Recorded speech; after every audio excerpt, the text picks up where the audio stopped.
ओम शांति।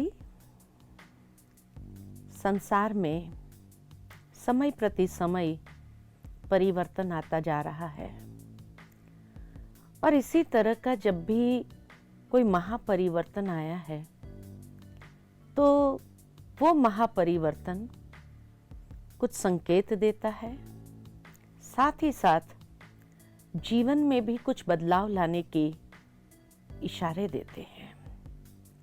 इसी तरह का ये कोरोना वायरस आज सारे संसार में जिस तरह से व्याप्त होता जा रहा है, ये कोरोना वायरस भी हमें बहुत कुछ संकेत दे रहा है, क्योंकि समय जैसे जैसे परिवर्तित होता जा रहा है वैसे वैसे डरने की आवश्यकता नहीं है, लेकिन ऐसे समय पर हिम्मत से समझते हुए अपने जीवन के अंदर भी उस परिवर्तन को लाने की आवश्यकता है। और ये परिवर्तन भी हमें संकेत दे रहा है कि अब जीवन के अंदर जो परिवर्तन हम अपनाएं, शुद्ध सात्विक परिवर्तन को अपनाएं, ताकि हम अपने जीवन को बहुत सुंदर तरीके से एक नए युग के लिए तैयार कर सके। साथ ही साथ ये कोरोना वायरस जिस तरह से संसार में व्याप्त होता जा रहा है, उसमें अधिकतर ये देखा गया है कि जो इंसान कमजोर दिल वाले हैं, कमजोर विचारधारा, कमजोर मनोबल को लेकर के जी रहे हैं, उनको वो सहज ही अपना शिकार बनाता है। इसीलिए ऐसे समय पर कमजोर होने के बजाय भीतर से सशक्त हो जाए और आध्यात्मिक सशक्तिकरण को जितना हम अपनाते हैं जीवन के अंदर, उतना ही इस महामारी को भी परास्त कर सकते हैं। और ये बहुत जल्दी परास्त हो भी जाएगी, क्योंकि वातावरण बदलता जा रहा है। साथ ही साथ ये भी कहा जाता है कि ये कोरोना वायरस जो आरंभ हुआ है चीन से, उसमें भी ऐसे एक प्रदेश से जहां पर अनेक प्रकार के जानवरों की एक होलसेल मार्केट थी और वहां से ही ये प्राणियों के मांस से आरंभ हुआ।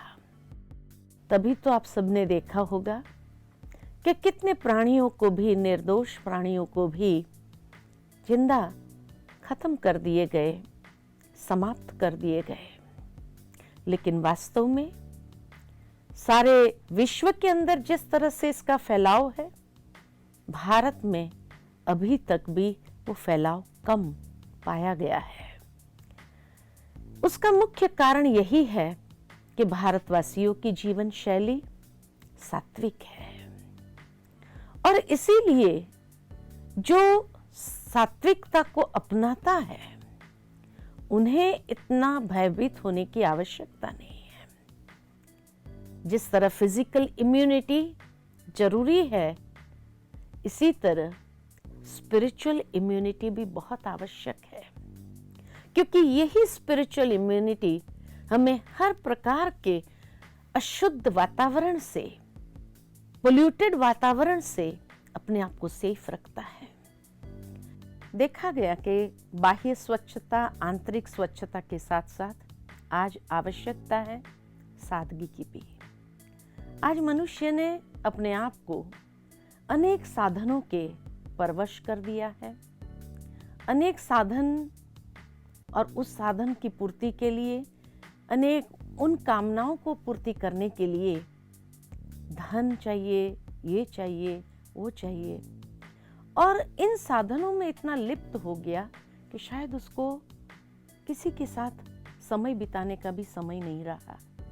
किसी के साथ तो छोड़ो, शायद अपने आप से भी समय बिताने का समय नहीं था। इसीलिए आने वाले समय में ये साधन भी सब ध्वस्त हो जाएंगे। ये साधन ध्वस्त के साथ साथ कहीं मनुष्य की मानसिक कमजोरी के कारण वो खुद भी भीतर से ध्वस्त न हो जाए। इसीलिए अब अपने आप में ये भी हम मानसिकता अपनी बना ले कि आने वाले समय में अगर ये साधन भी सब मुझसे दूर हो जाए, समाप्त हो जाए, कोई काम न करे, तो भी मुझे अपने आप से समय बिताने का समय मिला है, भीतर अपने आप को झांकने का एक समय मिला है। तो इसीलिए कोरोना वायरस तो कुछ नहीं है। आज दुनिया के अंदर जो डिप्रेशन का वायरस है वो कोई कम है क्या? कितना बढ़ता जा रहा है, नकारात्मकता सोच में कितनी बढ़ती जा रही है। ये सबसे बड़ा वायरस दिमाग का है। आवश्यकता तो उसको भी रोकने की है। और ऐसे समय में ही आध्यात्मिक विचार हमारे मन को परिवर्तन करती है, हमारे मन को एक श्रेष्ठ दिशा देती है और हमारे मन को खुश रहने के लिए, उमंग उत्साह आनंद में रहने के लिए प्रेरित करती है। तो इसीलिए उस आध्यात्मिक विचारों को अपनाते हुए मन की कमजोरियों के ऊपर भी विजय पाए तो कोरोना के ऊपर विजय प्राप्त करना कोई बड़ी बात नहीं है। ठीक है ना? ओम शांति।